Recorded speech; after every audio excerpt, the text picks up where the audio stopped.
Of course, we begin here with our big story. Israeli forces today announcing that they have rescued an Arab citizen of Israel who was among the hundreds of people abducted in the Hamas-led October 7th attack. The 52-year-old man was rescued in southern Gaza in what Israeli authorities again are calling a complex mission.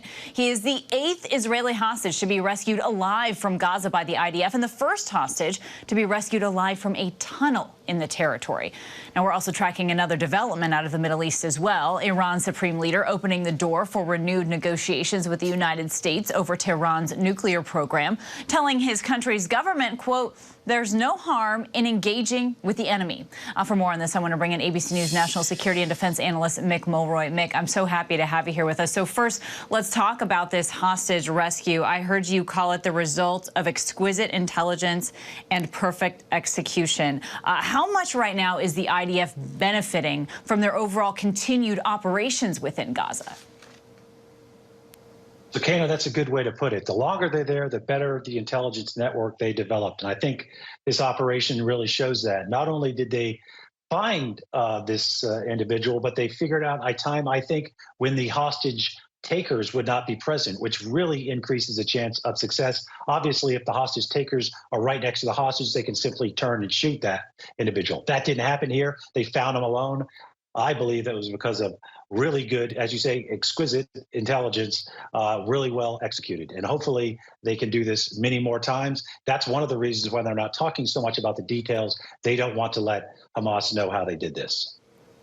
Right, keeping some of that under the lid for sure. And Mick, we also know there's a delegation from Israel headed to Qatar tomorrow to continue these hostage release and ceasefire talks. It's our understanding, right, there's at least 108 remaining hostages. 8 of them are Americans. What are these conversations? Where do they stand right now, noting that many in Israel right now, Mick, feel like Prime Minister Benjamin Netanyahu might be prioritizing politics over his own people?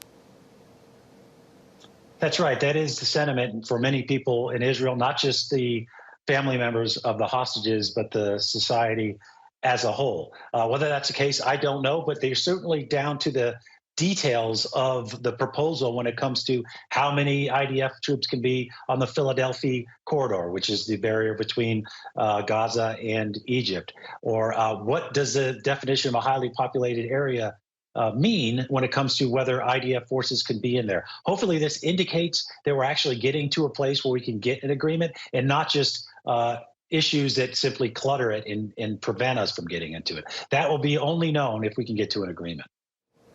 And Mick, let's turn to the Iran opening the door here to negotiations over Tehran's nuclear program. The U.S. is saying essentially that we will judge Iran's leadership by their actions, not their words. We know this deal broke down and that Iran has been enriching their uranium up to 60%. As you have pointed out to me, that's near weapons grade levels of 90%. What intel do you have on their ability to develop nuclear weapons, but also the idea that they would come to the table now? Okay, now when the U.S. withdrew in 2018, it wasn't a perfect agreement, but it did keep the Iranians within the realm of not getting to a nuclear weapon. Since then, they've developed over 30 times as much enriched uranium as they did then, and they're getting very close to the 90 percentile, which is weapons grade. And by some estimates, it could be a matter of 2-3 weeks if they did what's called a breakout, and they went all toward getting to that level. Now, they still have to figure out how to weaponize it and get into a delivery, but that is something that they probably can do. So this is an important step. The U.S., I think, should take the opportunity. They should trust but verify, of course, but this is something that is better to be done in negotiations and diplomacy than to wake up one day and find out that we now have a nuclear-armed Iran, which could, of course, lead to a nuclear arms race in the Middle East. Absolutely. We know, hoping for a diplomatic solution there. Mick Mulroy, thank you so much for being here with us. I want to bring this all now to our panel with our big story. Joining us today is our ABC News contributor and SiriusXM radio host Mike Muse, former DHS Assistant Secretary for Public Affairs Marsha Espinoza, former Special Assistant to former President Donald Trump Roma Darby, and ABC News contributor and former Republican Congressman from New York John Katko. I'm so happy to have you all here with us. So, Marsha, to you first. Look, we know that the U.S. had indirect talks with Iran under President Biden, but right now it seems to be unclear how the Harris administration would take over if, in fact, she is elected. Given the escalations in the Middle East, how do you see a potential Harris administration handling this?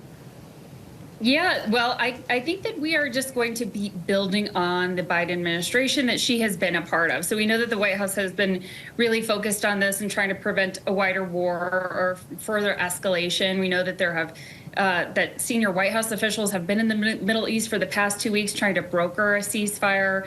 And we know that talks are going to continue in Doha tomorrow. So let's hope that we close the gaps here and make some progress towards a deal. But I think that we can continue to see a Harris administration engaging in diplomacy. And John, there is a bit of a sentiment here that a deal is more likely to be reached with Iran, with their nuclear capabilities, if there's also a ceasefire deal as well and hostage release. What's your assessment?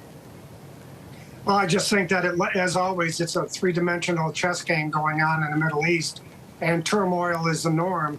But I agree that as long as they're talking, there's still hope. And I think that having a ceasefire would certainly aid in that development. But there's one thing you haven't discussed, and make no uncertainty about it. I don't think Israel would ever let Iran get a nuclear weapon, and would do what they have to do if and when that comes to fruition. So I think Iran ultimately understands that, and that might ultimately lead to an agreement here. I'm hopeful.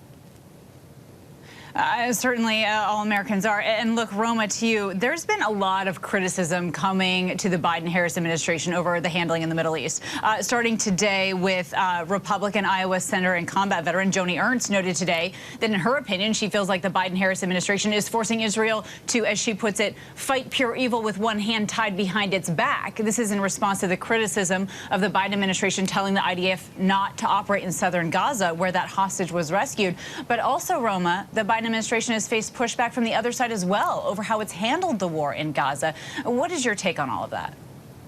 Well, the Biden-Harris administration is clearly trying to walk a political line when it comes to their foreign policy. That is not a winning strategy when it comes to keeping America and our allies safe. We've seen that on the world stage now for the last 3 years as war has broken out in Europe, overseas, and really the immediate interaction between the U.S. and our foreign adversaries needs to come away from this posture of appeasement. It only emboldens Iran when we have this posture of appeasement, and it's not something that can be ignored. It's very clear Israel sees it and has taken the step forward because the U.S.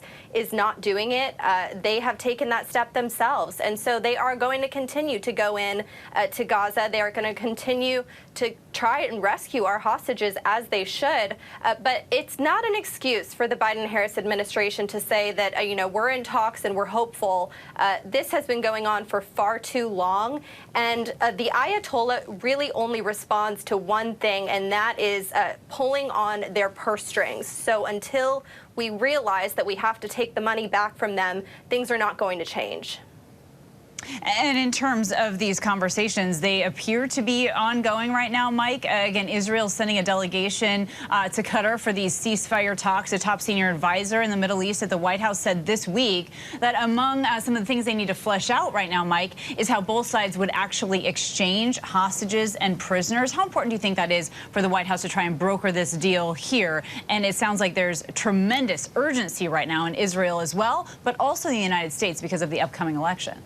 Yeah, I think John Katko said it best. It's three-dimensional chess that's happening in Israel, in the Middle East when it comes to the Iran nuclear deal. But it's also, too, Kane, a three-dimensional chess when it comes to brokering the ceasefire. The silver lining that we still see, though, is that after exchange between Israel and Hezbollah over the weekend, that they are still willing to engage in these ceasefire negotiations. So that is a positive step in the right direction. The second part of this three-dimensional chess game that we see going on is that Hamas has to recognize that the intelligence that the IDF was able to gather in order to get that, to save that hostage and bring him back home is really important. So the Hamas has to recognize now the IDF has been able to get intelligence to infiltrate their systems, to infiltrate their underground tunnel systems.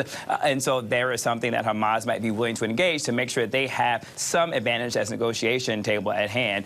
But the bigger picture of the three-dimensional chess, though, Kana, is that diplomacy is going to have to be the overriding factor in order to return all of the hostages. The IDF going one by one, house by house, tunnel by tunnel, may not have the capacity nor time in order to bring back all the hostages. So I think both sides recognize the importance of that, and both sides want to maintain their leverage at the negotiation table, whatever that may be and whatever that may look like. Certainly. All right, Mike, Marcia, Roma, and John, thank you all for being here with us.